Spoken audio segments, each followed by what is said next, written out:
On a toujours une mauvaise raison pour prendre de la drogue. La raison n'est jamais bonne en fait, puisque de toute façon c'est toujours la drogue qui gagne et elle gagne en te détruisant.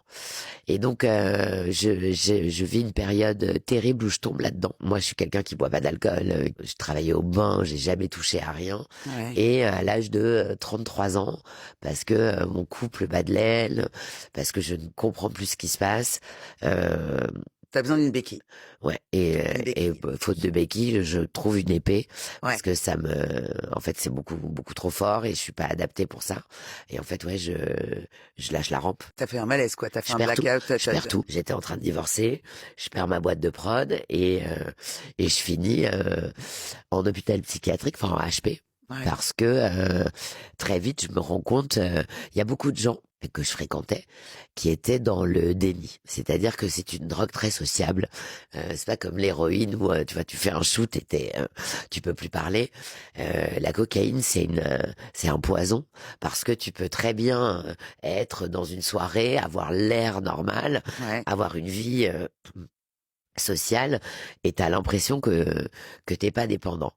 Le problème, c'est que la dépendance à cette drogue, elle est psychologique. C'est pas une dépendance physique comme peut l'être l'héroïne ou le joint. Tu vois, t'as des Oui, des manques physiques. cravings. Ouais, exactement. Là, la coke, c'est pas ça. C'est un truc, c'est une dépendance psychologique.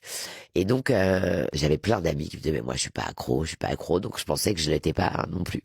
Sauf que, en fait, je tapais tous les week-ends. Mhm. Et comme en fait, ta dopamine est boostée pendant 4 jours, en gros, t'es sous coke tout le temps, puisque au bout de 4 jours, quand ça s'est dégonflé, tu en reprends. Ouais. Et donc, le jour où j'ai voulu, je dis, allez, j'arrête, j'en ai marre, j'étais mal, et puis je voulais être là pour mon enfant. Je me rends compte que j'y arrive pas. J'y arrive pas une fois, hein, j'y arrive pas deux fois. Puis la troisième fois, comme quand j'étais petite, je me parle, et je me dis, en fait, tu n'y arrives pas parce que t'es planté. C'est très dur de s'avouer quand on est une guerrière ou une Bien sûr. combattante et qu'on a plutôt l'habitude de gagner ses combats.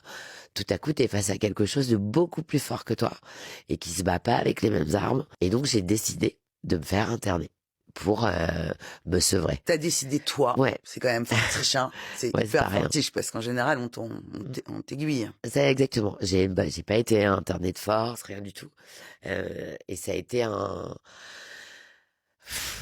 je pense que ça m'a sauvé, mais je me souviens du matin où j'ai fait ma petite valise et mon fils avait 4 ans, c'est ma Ouais. maman qui l'a gardé et où il a fallu que je fasse face à moi-même et surtout que je savais que j'avais beaucoup de belles choses à vivre encore. Je voulais voir mon fils grandir et puis je suis pas le genre de meuf à tourner le dos aux problèmes. Donc je les ai pris en pleine gueule.